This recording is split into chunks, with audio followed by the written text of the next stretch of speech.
public apologist thinks he destroyed Protestant theology with one simple argument. He calls it Gavin v. Gavin, but he's actually refuted his own position. Let me show you how.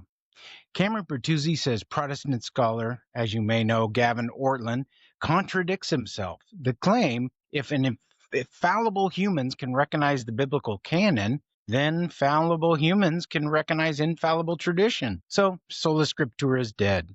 Scripture alone isn't the only infallible source for faith and practice. Clever, but there's a problem. He's relying on a hidden assumption.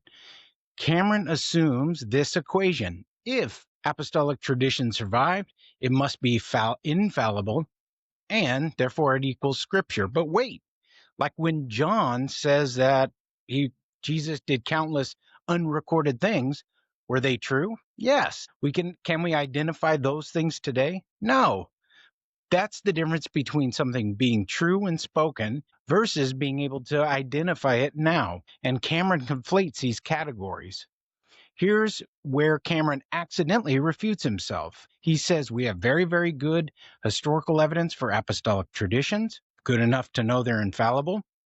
But 2, we need an infallible magisterium to interpret tradition because historical evidence isn't enough. Well, Cameron, which is it? If your evidence is so good, why do you need Rome? If you need Rome, then your evidence isn't good enough to establish infallibility. You just destroyed your own argument.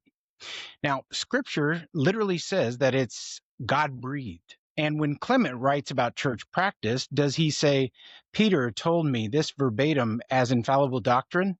No, he's just applying principles. He's not claiming divine dictation.